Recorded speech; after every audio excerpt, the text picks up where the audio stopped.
Huron finished the regular season 4-5, but regained its early season swagger with a pair of road wins in the playoffs to earn its first trip to the Class 11 AA championship game since 1992. Friday, the 6-seeded Tigers met defending champion Pierre in Vermilion.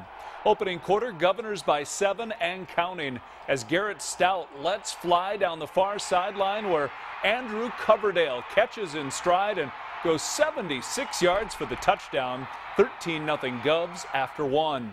Second quarter, Huron hangs a score on the board as Jet McGurr fakes the pitch, rolls right, throws down the seam where it's deflected, but Daniel Huber makes the catch and scores 13-7 Govs.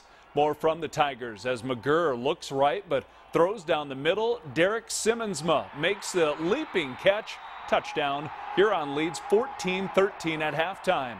Third quarter, Pierre regains a lead as Stout zips a pass to McGuire Rasky and 14 does the rest, going 22 yards for the touchdown, and the Governors win their second straight title, topping Huron 38-20.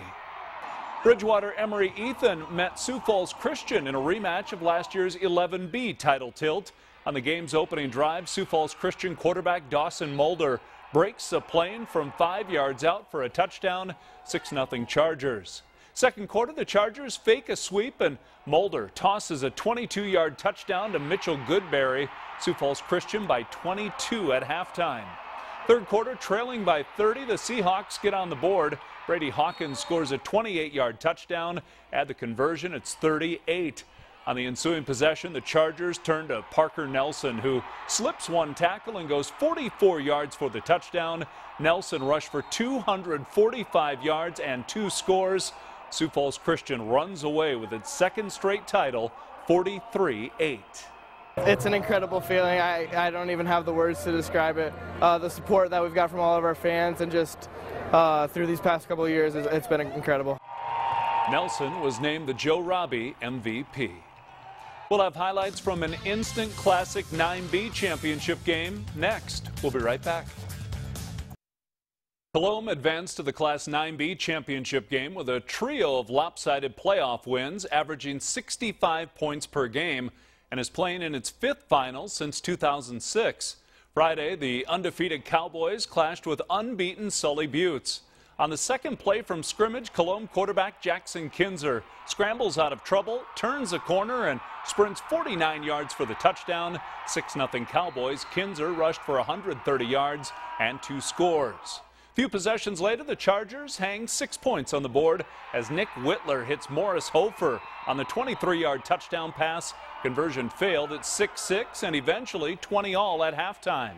In the final minute of regulation, Sully Buttes trails 42-36, but Whitler finds Grant Johnson, who goes 96 yards for the touchdown. Whitler threw for 359 and 5 scores, including 3 to Johnson, 42-all and overtime. On Colome's first play in OT, Chase Dufik scores from 10 yards out, 48-42 Cowboys.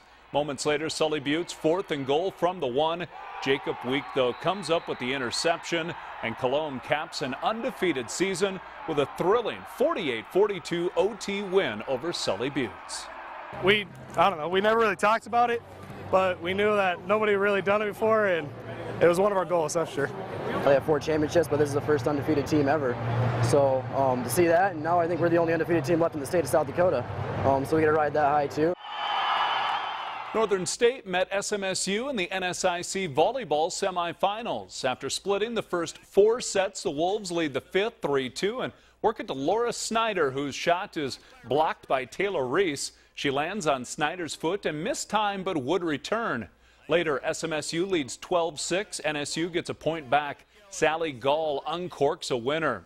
Ahead to match point, SMSU leads 14-9 and works the ball to Reese, who collects one of her match-high 21 kills. The Mustangs advance to the finals with a 5-set win over Northern State. Another NSIC tournament matchup featuring Minnesota Duluth and USF. Opening set, Sioux Falls trails by a pair, but Krista Gorger collects one of her 30 assists, setting up Abby Fireeisen for a kill. She had 9 kills. It's 9-8. Late in the set, off the UMD serve, the Cougars work it to Bria Barfnick. She's denied at the net, though. Duluth wins the first 25-17, and the match in straight sets, advancing to face SMSU in the final.